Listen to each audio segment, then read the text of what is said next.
Thank you very much. First, I would like to thank the support from the organizing committee, from Connected by Data to be here.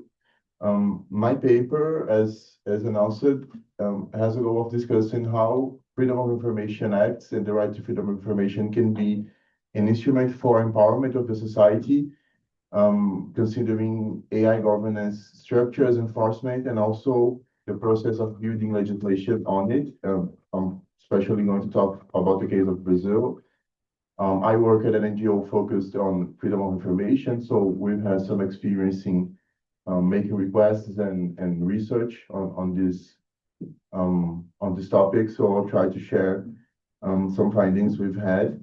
Freedom of information is seen and interpreted for regional human rights bodies as part of the right to freedom of expression. So more than having the right to express ideas, every citizen also has the fundamental right to obtain and seek information, especially from the state, which is seen as information belonging to citizens. Nationally, there are legislations on the right to freedom of information. Here in India, there is the Right to Information Act. In Brazil, we have access to information laws from 2011, which are also laws with a history of social participation and its building.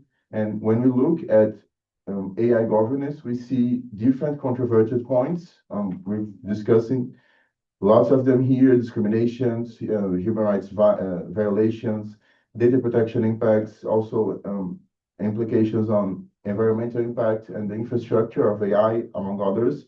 And when we look at each one of these points, we see decisions, whether to regulate or not. Big techs have taken the decision already not to regulate. So participation is key for society to have a say on these processes of decision making, especially to regulate and to not only mitigate, but to hold companies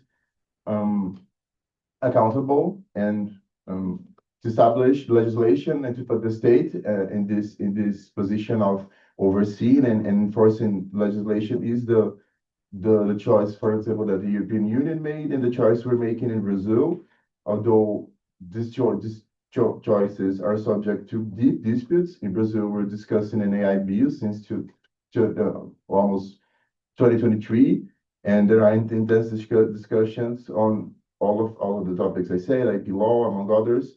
And here, with this paper, I'd like to discuss three axes in which freedom of information can guarantee or at least be an instrument of society to participate in the discussions and to guarantee social accountability of the state and incentivize the state to better regulate AI developers in accordance with society's positions. So I highlight three axes. So one is when we think in the state as a regulator in the process of legislation building. The other is when we think in the public sector as an user of AI and also a developer sometimes. And the third one, when we think as the public sector as an incentivizer and the developer of policy to build capacities, national capacities on AI, as this is becoming also strategic internationally. In the first sense, in Brazil, for example, we had success in using freedom of information requests to map who has influenced the legislative process of the AI bill. So especially in Brazil, there is a special commission or committee in the Congress for the AI bill. So there are lots of discussions, lots of contributions sent by private or civil society organizations. So freedom of information is useful to get a sense of all this contribution and to map who is influencing each part. So there are lots of contributions and lots of teams, such as risk allocation, risk management, IP. IP was a really controverted, is really controverted, and was deeply discussed in the IB liability rules also of AI developers. To make freedom of information requests with the perspective of the citizen to try to understand all this process is really useful to subsidize advocacy actions, to understand new participation pathways, and also in the phase of enforcement of legislation. In Brazil, we have laws, and then the government publish decrees to to establish rules on how the law will be enforced and administrative rules. So this process is also subject to lots of influence from big techs, from also social actors. So another data who also helps society to get a sense of who is shaping legislation is the registry of meetings. In Brazil, moreover, the access to information law, we have a law that aims to prevent competing interests in the public administration. It obliges leading administration officers to publish their schedules. This is really useful. Like it's with that we know that some officers has like 100 meetings with big techs and two with civil society. This is also strategic data to shame the government for this type of conduct. And as I said, to understand how the government is acting and to think on more effective ways to pressure the government not to be captured by the private sector and to act according with the public interest in the AI governance. When we think on AI applications in the public sector, we've also conducted research on that. It's really interesting because, at least in Brazil, that's something I'll highlight. But in Brazil, our access to information law is really open, so it's free. Every citizen can make their own request. So it's possible to ask, not only to demand for documents.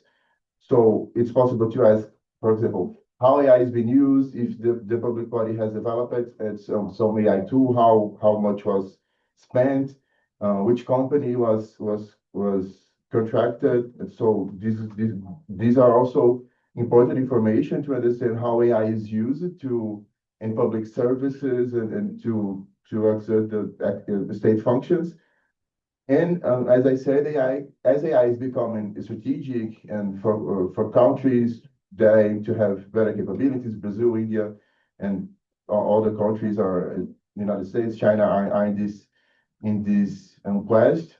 Freedom of information helps to not only this, but generally to go beyond the state narrative on what the whole state is doing and to track how our, for example, national AI plans going, how are goals being met or not. In Brazil last year, it was announced a national AI plan, which was really vague. So it was important to understand more how are these public funds being spent.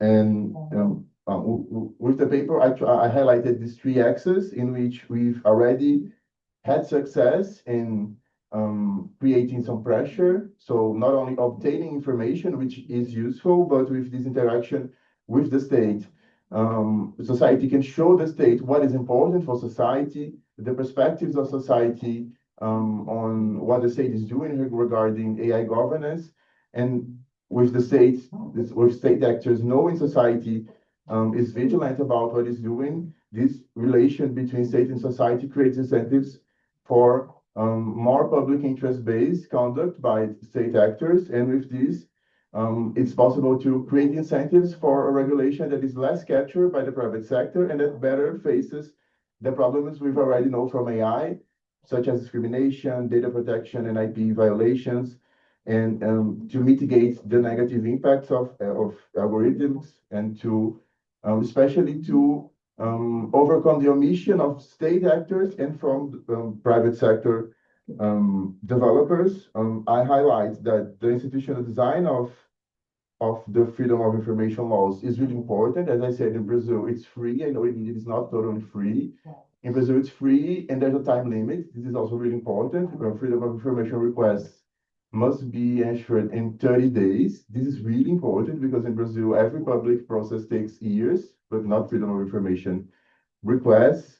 So, but nevertheless of that, freedom of information can be a very citizen-centric instrument. So you can go beyond state narratives and create strategies of pressure for the public sector to act more in accordance with legislation or to keep legislation from being dehydrated when it is discussed in the Congress, and to create incentives for an institutional arrangement that in practice is capable of facing AI's problems and also stimulating its benefits to like collective benefits to society and not only to private companies. Thank you.